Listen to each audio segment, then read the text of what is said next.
सरकार का प्रोत्साहन था, मार्जिन्स अच्छे थे, लेकिन समय के साथ साथ अंडों के रेटों में कोई बढ़ोतरी नहीं हुई, जबकि रॉ मटेरियल या फीड कॉस्टिंग की बढ़ोतरी समय के साथ होती गई।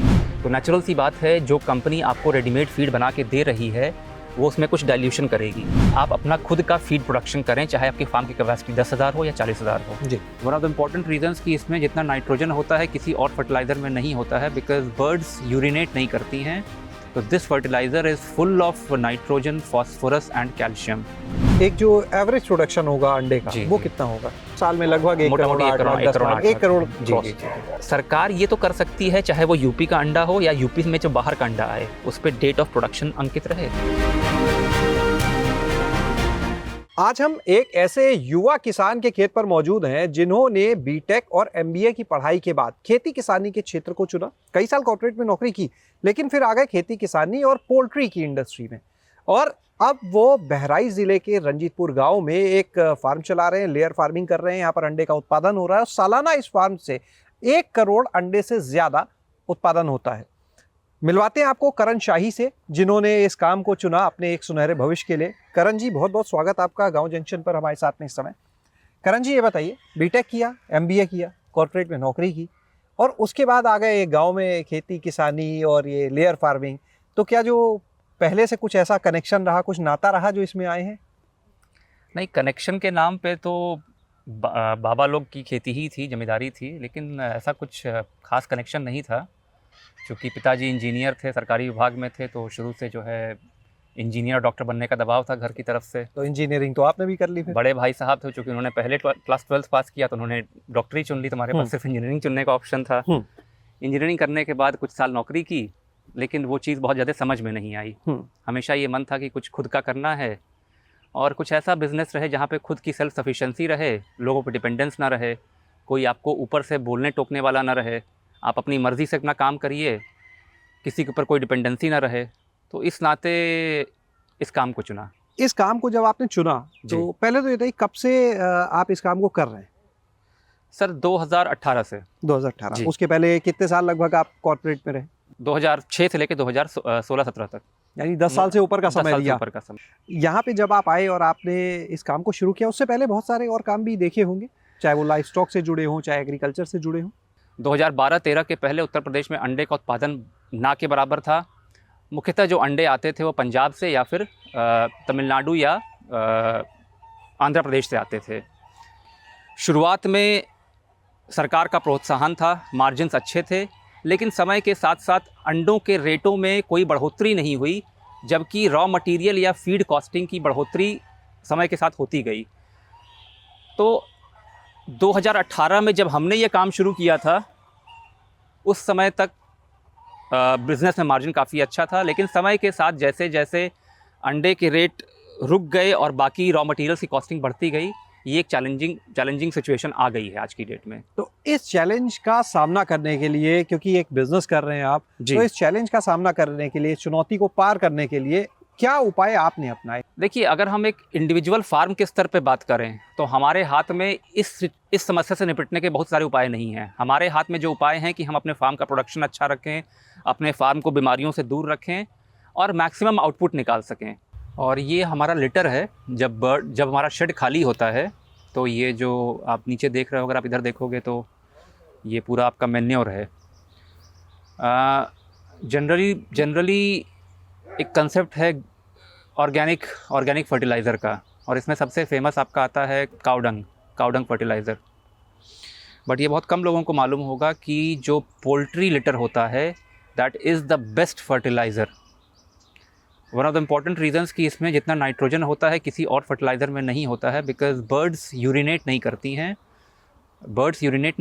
बर्ड्स जो ड्रॉपिंग्स करती हैं उसी में उनका यूरिन इंक्लूडेड रहता है। तो this fertiliser is full of nitrogen, phosphorus and calcium. और ये फर्टिलाइज़र अगर आप खेत में एक बार डालते हैं सही प्रपोर्शन में, तो उस खेत में आपको 3 साल किसी प्रकार की कोई केमिकल फर्टिलाइज़र यूज़ करने की ज़रूरत नहीं पड़ती है। And your production is almost 1.5 to 2 times than that of a chemical fertiliser being used in on any land. तो ये भी यानी बेचते भी हैं आप? हाँ, मैक्सिमम हम लोग तो बेच देते हैं। हम चूँकि अपनी फार्मिंग करते हैं तो हमने एक बार फार्म पे डलवा दिया अपना, तो 2-3 साल के लिए हम फ्री हो गए। इसका एक्सेस यूज़ भी नहीं कर सकते थे because it is such a strong fertiliser कि अगर आपने एक्सेस यूज़ किया तो वो क्रॉप को जला भी देगा। तो एक ज़मीन का परीक्षण करके आपकी खाद में क्या क्या इंग्रेडिएंट्स हैं, उसके हिसाब से एक आइडियल ज़मीन पे कितना खाद लगना चाहिए, उसके हिसाब से आप इसका इस्तेमाल कर सकते हैं। अगर हम आपके इस मॉडल पे बात करें तो अभी आपने जब अपनी ये यात्रा शुरू की थी, इस जी, फार्म जी। को शुरू किया, तो कितनी बर्ड्स थी और वर्तमान में क्या स्थिति है? सर 2018 में हमने पहले एक 10,000 के फार्म से शुरुआत की थी, इस बिज़नेस को अच्छी तरह समझने के लिए, इस बिज़नेस में क्या क्या चैलेंजेस आ सकते हैं मैनेजमेंट पॉइंट ऑफ व्यू से और बाकी जो दिक्कतें हैं। जब वो सारी चीज़ें समझ में आ गई तो धीरे धीरे करके इस बिज़नेस को बढ़ाया 10,000 से 20,000, 20,000 से 30,000, 30,000 से आज हम 40,000 पर हैं। 40,000 बर्ड्स। जी। तो 40,000 बर्ड्स हैं, तो एक जो एवरेज प्रोडक्शन होगा अंडे का, जी, वो जी। कितना होगा? तो आप ये मान सकते हैं कि अगर 40,000 फार्म की कैपेसिटी है तो एट ऑन एन एवरेज 30,000 हम एग्स मान सकते हैं। एक्स मान सकते हैं 30,000 पर डे, eggs यानी per day। महीने में 9 लाख और साल में लगभग 1 करोड़ मोटा-मोटी 8 लाख 10 लाख 1 करोड़ जी, क्रॉस। जी, जी, जी।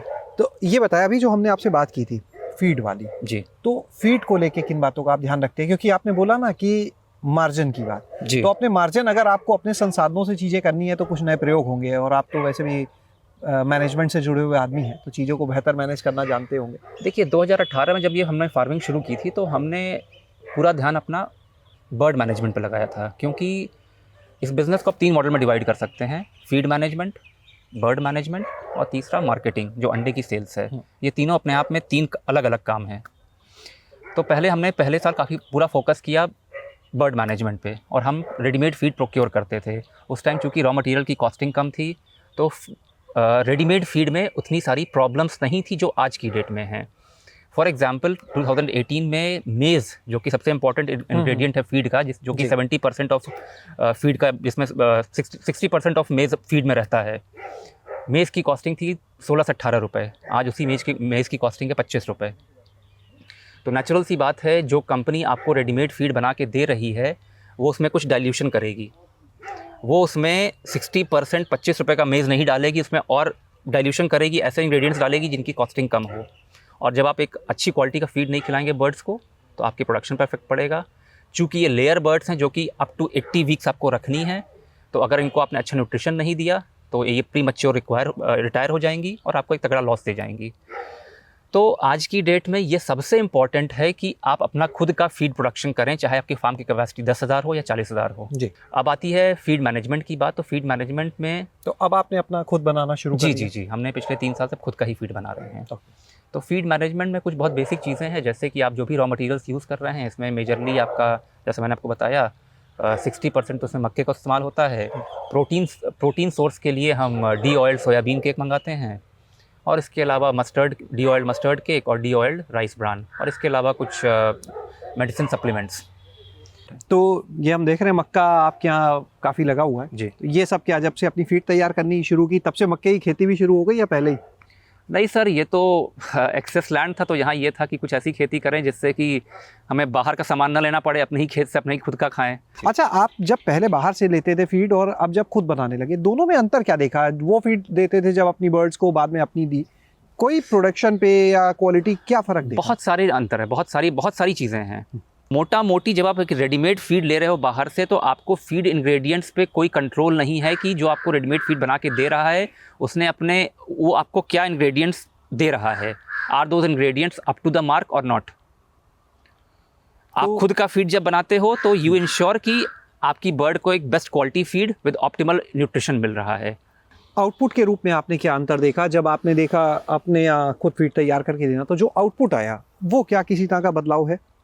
जब हम अपनी खुद की फीड बनाने लगे जी। तो हम जो हमारी बुक में जो प्रोडक्शन दिए हुए हैं, बाई बुक जो प्रोडक्शन होने चाहिए, हम उनको एक्सीड करने लगे। और जब हम रेडीमेड फीड लेते थे तो हम 2 या 3% हमेशा पीछे चलते थे। अच्छा। This is a huge difference, number 1। Number 2, हर 2 या 3 महीने पे कुछ बैक्टीरियल इन्फेक्शन या वायरल इन्फेक्शन, बिकॉज बर्ड की इम्यूनिटी अच्छी नहीं थी, इन सारी चीज़ों से हमको जो है आज़ादी मिल गई। और तीसरा, जब बर्ड कम खा रही है तो हमने फीड फॉर्मुलेशन को कम खाने के हिसाब से कंसंट्रेट कर दिया। जब बर्ड ज़्यादा खा रही है तो हमने ज़्यादा खाने के हिसाब से उसको डाइल्यूट कर दिया। तो बर्ड को हम उतना ही न्यूट्रिशन दे रहे हैं कम पे या ज़्यादा पर, तो उससे बर्ड के अंदर एक्स्ट्रा कुछ एसिमुलेशन नहीं हो रहा है, जिससे लीवर प्रॉब्लम या अंतर कोई प्रॉब्लम नहीं आती है।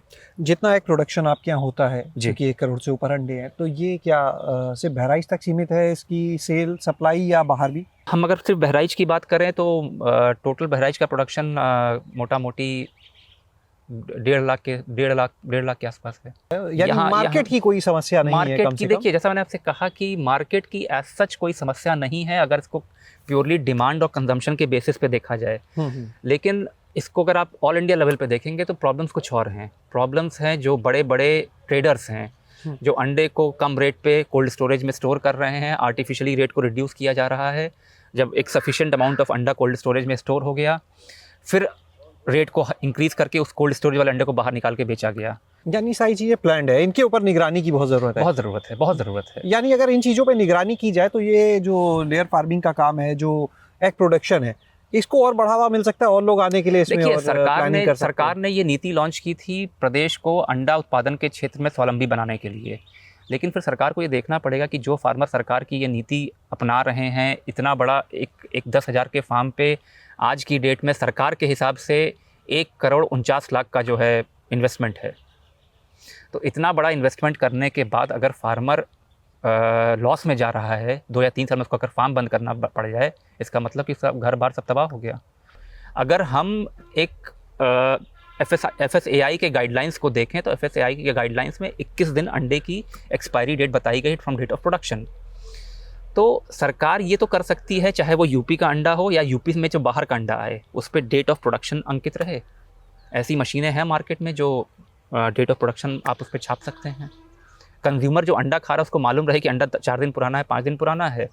Date of production and place of production, हम अपने शहर का अंडा खा रहे हैं या हम 5,000 किलोमीटर दूर का अंडा खा रहे हैं जो कि हमारे पास 15 दिन बाद आया है, ये तो हर नागरिक को जानने का हक है। चलिए, बहुत अच्छा लगा करण आपसे बात करके, और ये महत्वपूर्ण जानकारी हमारे दर्शकों के साथ साझा करने के लिए बहुत बहुत शुक्रिया आपका। तो आपने यहाँ पर इस पूरे मॉडल को देखा, किस तरह से करण यहाँ पर ये लेयर फार्मिंग कर रहे हैं।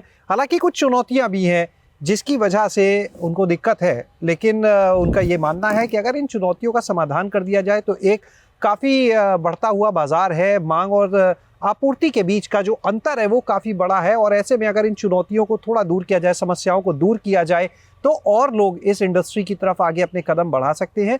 हाँ, इतना ज़रूर है कि जो लोग इसमें जुड़े हैं उन्हें कुछ चीज़ों का ध्यान रखना बहुत ज़रूरी है कि अगर वो लेयर फार्मिंग कर रहे हैं तो कम से कम अपने बर्ड्स के लिए फीड खुद तैयार करें, ताकि ये सुनिश्चित हो सके कि उन्हें अच्छी गुणवत्ता का भोजन मिल रहा है, जिससे आगे जो अंडे वो देंगी वो भी अच्छी गुणवत्ता के ही मिले। दूसरा, जो बर्ड्स हैं वो बीमारियों से तमाम तरीके की बची रहें।